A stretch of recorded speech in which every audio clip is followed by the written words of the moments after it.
وہ وہاں کے سٹیزنز کی طرف سے، وہاں کے شہری، وہاں کے لوگوں کی طرف سے ہوتی ہے۔ تو یہ ہم امید کرتے ہیں کہ بلوچستان کے تمام شہری اس دہشت گردی کے خلاف، بلوچستان کے تمام عوام، پاکستان کی تمام عوام اس دہشت گردی کے خلاف ایک پیش ہوگی، جس کا نقصان براہ راست عوام کو ہو رہا ہے۔ صرف حکومت جو ہے یہ کام نہیں کر سکے گی جب تک عوام اس کے پیچھے، اس کی سپورٹ پہ نہ کھڑی ہو۔ تو ہمیں امید ہے کہ اس ظلم اور بربریت کے خلاف عوام بھی جو ہے اپنی حکومت کے شانہ بشانہ کھڑی ہوگی۔ گزشتہ دنوں بلوچستان کی ایشوز چونکہ ظاہری ہر فورم پر بلوچستان کے معاملات کو اٹھایا جاتا ہے کہ بلوچستان میں بیڈ گورننس ہے، بلوچستان میں کرپشن ہے، جو فیول کرتی ہے اس ٹیررزم کو، بلوچستان کی محرومیاں ہیں، یا بلوچستان میں انتقامی سیاست ہے، وہ فیول کرتی ہے اس موومنٹ کو جو بلوچستان میں ایک دہشت گردی کی چل رہی ہے۔ تو اس بات سے کوئی انکار نہیں کرتا، بے شک یہ باتیں ہیں، ہماری حکومت بھی یہ بات سمجھتی کہ یہ محرومیاں اور یہ کرپشن، یہ بیڈ گورننس بلوچستان کا ایک بہت بڑا ایشو، لیکن آج کا نہیں، یہ کئی دہائیوں سے رہا ہے، یہ صرف آج کی حکومت کے وقت میں نہیں، یہ کئی دہائیوں سے یہ رہا ہے، جس کو یہ حکومت جو ہے مکمل طور پر اس بات پر ڈٹرمن ہے کہ اس کو بہتر کر سکے اور گڈ گورننس کی طرف جایا جا سکے اور کرپشن کی روک تھام کی جا سکے اور بلوچستان کو ایک بہتر سمت کی طرف لے جا سکے۔ تو آپ نے لاسٹ ٹائم بجٹ میں اور انشاءاللہ جو آئندہ آنے والا بجٹ ہوگا اس میں آپ کو نظر آئے گا کہ ایک کوشش کی جا رہی ہے کہ ڈائریکٹلی عوام کو ریلیف دیا جائے، مگر جیسی اس ریلیف کی طرف کوشش کی جاتی ہے، اس طرح کے حالات جو ہے وہ پھر شروع ہو جاتے ہیں دہشت گردی کے۔ تو میں یہ سمجھتا ہوں کہ اس میں ان چیزوں کو ہم نے سمجھنا ہوگا، دیکھنا ہوگا کہ جب بھی ملک ایک صحیح سمت کی طرف گامزن ہوتی ہے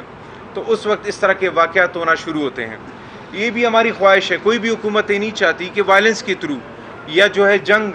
یا آپریشن کے تھرو جو ہے اپنے مسائل حل کرے۔ کسی بھی حکومت کی خواہش یہی ہوتی ہے کہ بغیر کسی نقصان کے اپنے معاملات کو حل کرے۔ تو اس حکومت کی بھی یہی خواہش ہے۔ روز اول سے وزیر اعلیٰ بلوچستان نے اپنے ہر تقریر میں، اپنے ہر اسمبلی فورم میں کھل کر مذاکرات کی دعوت دی، اور آج اس فورم پر بھی ہم کہتے ہیں کہ جن کے پاس مینڈیٹ ہے، ان لوگوں کا جو لڑ رہے ہیں یا جو بلوچستان کی محرومیوں کی بات کرتے ہیں، ان کے لیے تمام دروازے کھلیں، واقعی مذاکرات کریں۔ Thank you very much. معزز صحافی دوستوں، دونوں صوبائی وزراء نے بلوچستان کی جو صوبائی حکومت ہے اس کی پالیسی حالیہ واقعات کے حوالے سے اور ان واقعات کے اثرات کے حوالے سے آپ کے سامنے رکھی۔ موجودہ صوبائی حکومت پہلے دن سے بہت سی چیزوں پر واضح ہے۔ ڈائلاگ کی بات کی جاتی ہے کہ ڈائلاگ کیا جائے۔ موجودہ صوبائی حکومت، وزیر اعلیٰ بلوچستان اسمبلی کے فلور پہ کئی مرتبہ یہ آفر کر چکے ہیں کہ اگر ڈائلاگ کا اختیار کسی اپوزیشن کے رہنما کو بھی چاہیے تو وہ اسے دینے کو تیار ہیں، اس کے بعد ڈائلاگ کو شروع کریں۔